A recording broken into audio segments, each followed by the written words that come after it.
E agora vamos entrar num assunto. Bolsonaro. Vai pra Papuda, não vai pra Papuda? E o Alexandre, claro, deu um não para o pedido do Distrito Federal. E aí existe um esforço do bolsonarismo. Como é que a gente faz para o Bolsonaro não ir para a Papuda? Eu começo essa questão observando o seguinte. Ele está tão doente que não pode ficar num presídio com condições adequadas de vida. E fico feliz que os bolsonaristas tenham descoberto, o Vólio Bene e Arthur, que presos têm direitos humanos. Os deles, né? Os dos outros, não. Né?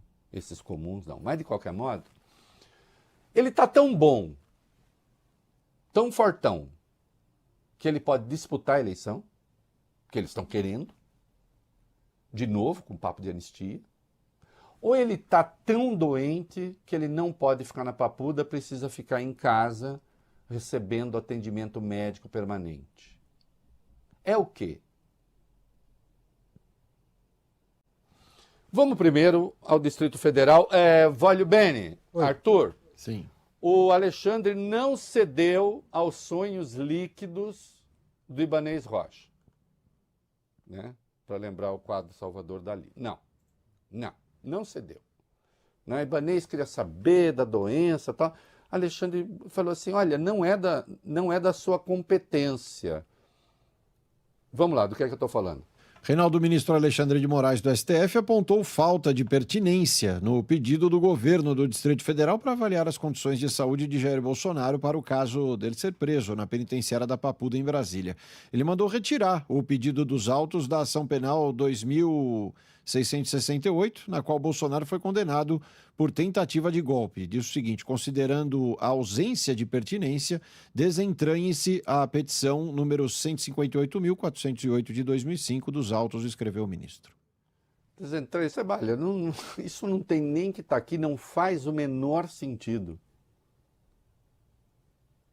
Ah, não, é que ele viria para o meu presidente. Vocês já imaginaram agora se cada governador resolver fazer petição para a justiça porque não quer um determinado preso num presídio no seu estado?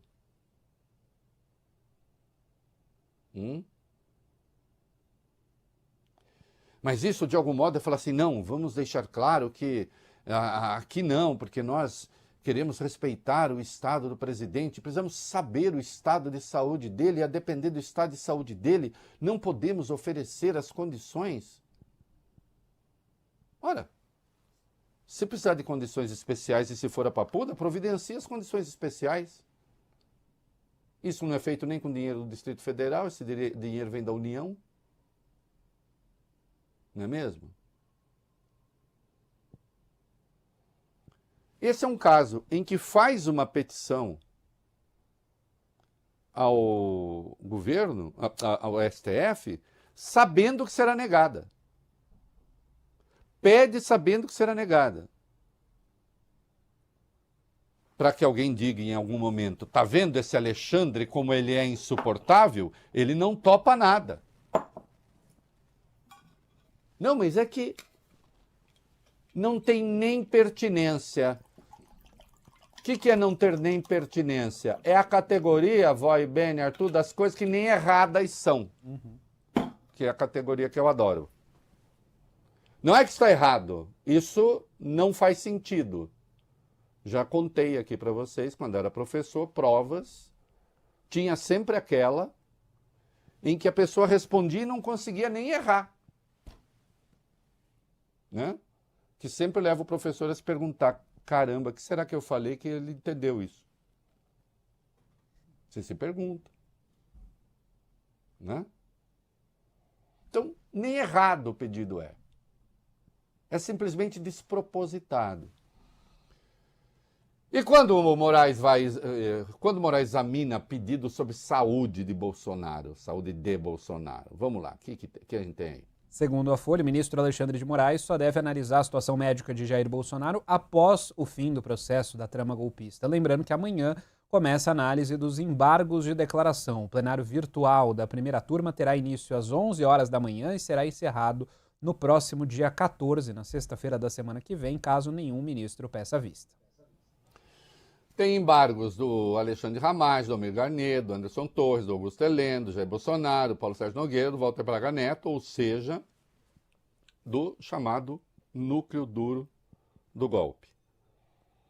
Lembrando que embargos de declaração servem para tirar dúvidas sobre determinadas questões ali que a defesa julgue não ter ficado claro, avalie não ter ficado claro no acórdão publicado.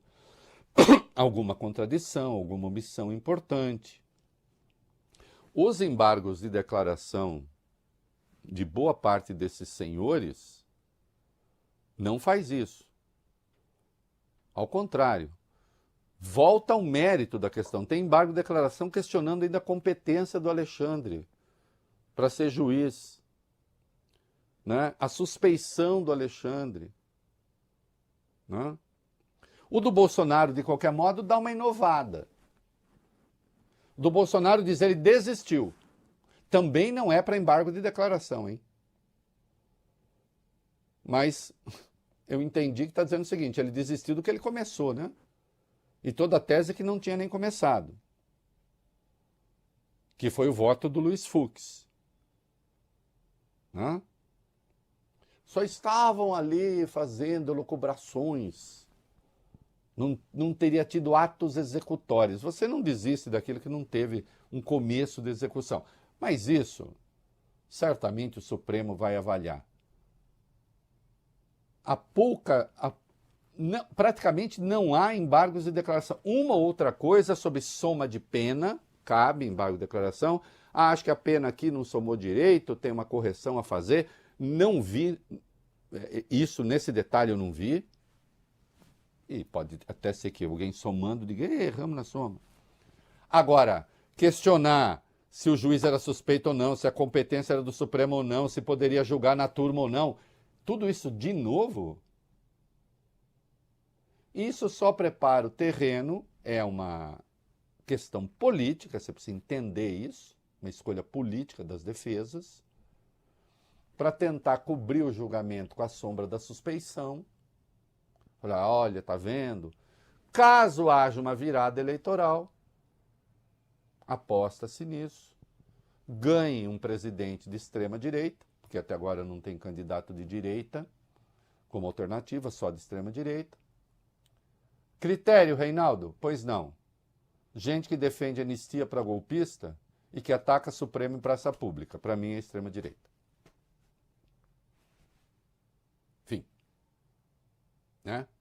Só tem candidato de extrema-direita caso ganhe um extremista de direita. Então aí vê-se em placa a tese ou da anistia via Congresso, porque agora não vai dar, embora eles insistam, né? Ou então esse presidente daria um indulto. Uma e outra coisa seriam inconstitucionais. Portanto, quem quer investir nisso, quer investir em crise institucional. É preciso que fique claro. E o PL insiste na impossível e absurda anistia a Jair Bolsonaro. Vamos lá. Reinaldo, mesmo sem qualquer avanço nos últimos meses, a oposição mantém o discurso que quer votar em breve o PL da dosimetria. O PL, partido de Jair Bolsonaro, afirma que irá pressionar pela votação na próxima semana, inclusive com a tentativa de aprovar a emenda elevando o efeito da medida de redução de pena para a anistia geral. O texto é relatado pelo deputado Paulinho da Força, do Solidariedade. Apesar do discurso, nem o presidente da Câmara, Hugo Mota, nem o presidente do Senado, Davi Alcolumbre, deram indícios de que o assunto vai avançar no Congresso. Não vai avançar. E vejam, de cara, você tem a má-fé explicitada. De cara, você tem uma fé explicitada. Então, vamos lá. Queremos anistia não emplaca. Não vai. Aí se faz, então, uma proposta de redução de pena. E lembre-se que lá no começo se dizia, não, a redução de pena que nós queremos é apenas para as velhinhas da Bíblia e para os patriotas e a moça do batom e não sei o quê. Não é para Jair Bolsonaro. Aí disseram, não, é para Jair Bolsonaro. O Carlos chegou a dar pito e dizer, não tem essa de tirar meu pai, porque se houver redução de pena, vai diminuir a pressão dos Estados Unidos. Então, claramente, os patriotas que foram lá fazer quebra-quebra, né, golpista, sendo usados como buchas de canhão da família Bolsonaro. Né? E agora de novo, porque à medida que eles deixam claro, nós queremos, então vamos lá, nós queremos que avance essa proposta, porque aí a gente entra com uma proposta de alteração no meio da tramitação e ao fazê-lo, a gente tenta emplacar a anistia.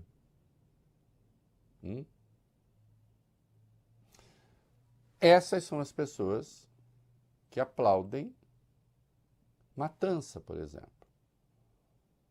Porque dizem, nós não gostamos de bandidos. Quem gosta de bandido, eu não sei quem. Não, ninguém eu não gosto. Eu não gosto de bandido do Comando Vermelho e não gosto de bandido golpista. De bandido nenhum.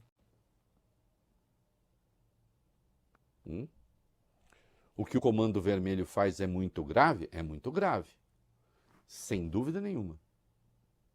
Tentar dar golpe de Estado é muito grave, mas é gravíssimo. Porque eu diria que o crime organizado com competência, coordenação, integração entre as polícias, você consegue combater dentro das regras do jogo democrático. O golpe de Estado é para pôr fim às regras da democracia. Não é? E aí sim o crime organizado se instaura de vez, porque ele vira inclusive crime de Estado. Como virou? Ou o Esquadrão da Morte não se tornou um braço da ditadura no Brasil? Se tornou um braço da ditadura. Não? Gente da ditadura saiu, por exemplo, torturava a serviço da ditadura, depois foi cuidar de jogo de bicho. Capitão Guimarães. Não existe nada mais íntimo do crime, de várias formas de crime, do que a ditadura, do que as ditaduras. E por que as ditaduras se tornam íntimas do crime? Justamente porque não pode haver contestação, porque não há triunfo da lei. Uma razão a mais para que você pense comigo, eu estou aqui para isso, para que a gente possa pensar, que é preciso seguir a lei para garantir a saúde da democracia e para combater o crime. Porque qualquer tentativa de combater o crime fora do Estado legal e fora da democracia, na verdade, expõe o conjunto dos cidadãos à vontade arbitrária de quem tortura, de quem mata, de quem atira, de quem corta, de quem decapita as pessoas. Não é? Nessa sem-vergonhice que tomou conta, inclusive com a devida vênia de muitos setores da nossa profissão, em que se fala simplesmente assim, e teve um decapitado também. Como se dissesse hoje é quinta-feira. E o dia está nublado, estava nublado. Teve um decapitado. A mãe veio de longe porque encontrou o filho decapitado. E vamos continuar. Né? As coisas são complexas. Não existem soluções simples para problemas difíceis. Ou existem erradas, como dizia o jornalista H.L. Mencken. Né? E de resto, o Bolsonaro decide, meu filho. Você está fortão, imorrível, imbrochável, incomível e pronto para disputar a eleição? Ou você está doentão? Tá ok. Num caso, que é anistia para disputar a eleição. No outro, diz que está pelas tabelas.